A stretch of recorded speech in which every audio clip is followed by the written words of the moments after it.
Здравствуйте, уважаемая Тамара. Это Егор. Прошу пояснения за столь долгий ответ. Сегодня сразу смог вам ответить. У меня были семейные обстоятельства, которые не позволяли вам ответить тут раньше.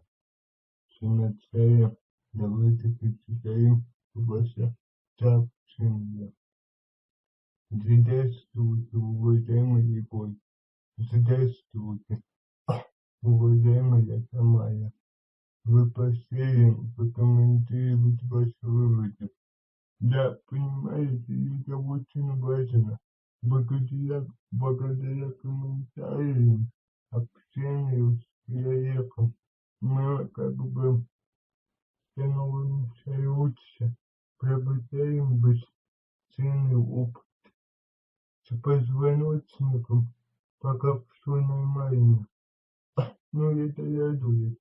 Как говорит Владимир Васильевич Фенегреев, вы еще не прожили жизнь. Поэтому, если будет такая возможность, занимайтесь более сильным позвоночником, гимнастикой, чтобы избежать в дальнейшем не замечая откровений. Тяжести мне приходится таскать. У меня маленький ребенок, но это же приятная тяжесть. И он с каждым месяцем набирает вес. Но дети растут, и вес набирают.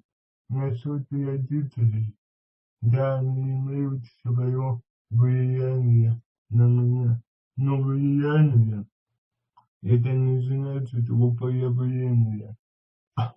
По вашей линии ума вы хоть прислушиваетесь к ихнему мнению, но поступаете по-своему. Вы просите, да, вы просите, но все же я сама выбираю, как поступить. Их советы для меня очень важны. Влияние это не значит управление. Влияние это советы, рекомендации. В 20 лет я встретила мужа, и мы сыграли свадьбу. Это замечательно. 22 года я родила сына, но там была линия радости. У меня неплохая интуиция. Даже на руке это у вас написано. Но потеряла себя, не знаю, как найти. Нету почти радости в жизни, кроме сына. Хорошо, будем разбираться. Вот смотрите, очень важно при фотографиях иметь правильный ракурс. Смотрите, тут как будто ваша линия жизни пропадает. Видите, пропадает и становится незаметной. Когда у нас такая короткая линия жизни, человек может испытывать периодическое истощение сил. Но если мы посмотрим другую фотографию вашей руки сейчас 1 секунду.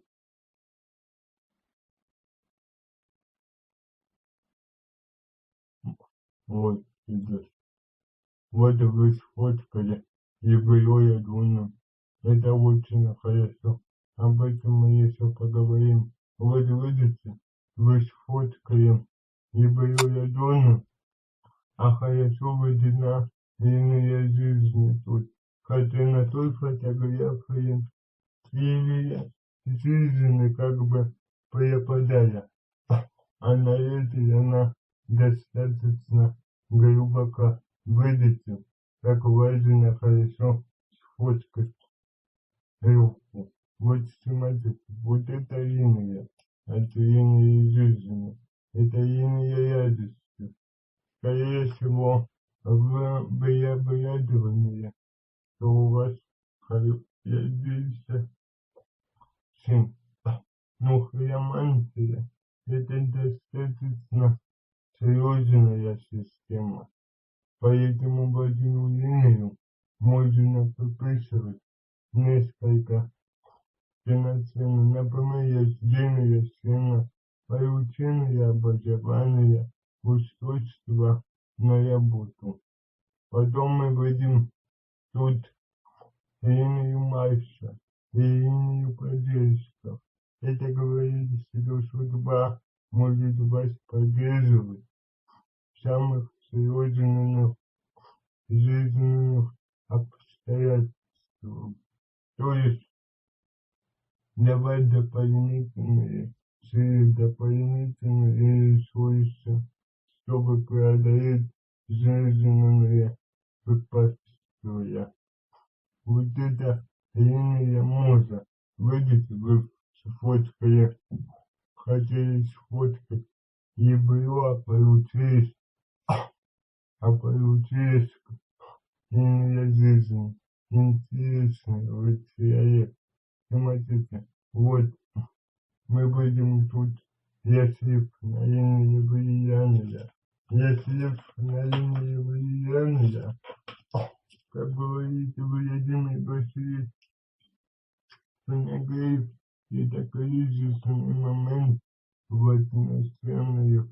Супруги могут переживать период кризиса в отношениях, даже ненадолго расстаться или поругаться. Но это есть кризис в отношениях. Если мы посмотрим на линию брака, вот их два. Когда у нас две линии брака, это приводы ссор могут сменяться приводом помирения.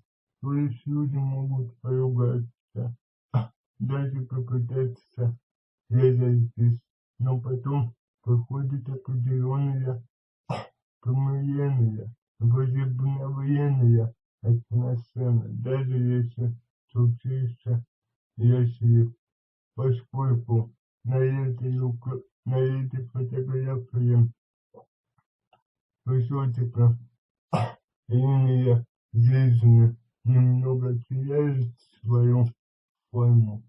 В этой линии жизни еще линия отца.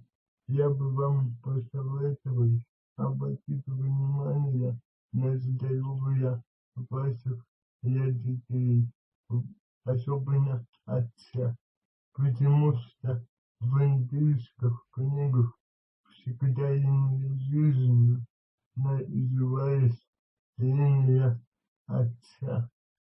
Это очень такая интересная знак. На левой руке у нас линия жизни чуть-чуть, видите, она идет, но плохо, что ее пересекают другие линии. Это может быть, вот, вам сейчас 22 года, уважаемая Тамара. Видите, ее пересекают другие линии. Это стресс, конфликтная ситуация, неприятность из-за близких может как-то нарушить ваши планы, заставить вас понервничать. Вот эта поперечная линия 22-23 года. Но это не смертельно. В этой линии жизни продолжается и достаточно хорошо. Только у вас достаточно неплохая линия судьбы. Говорит, что в жизни у вас в настоящее время может наблюдаться определенная стабильность, предсказуемость, постоянство, когда день похож на предыдущий день. От этого человек с счастливым наивной жизнью может испытывать истощение жизненных сил энергии и определенную склонность к депрессии.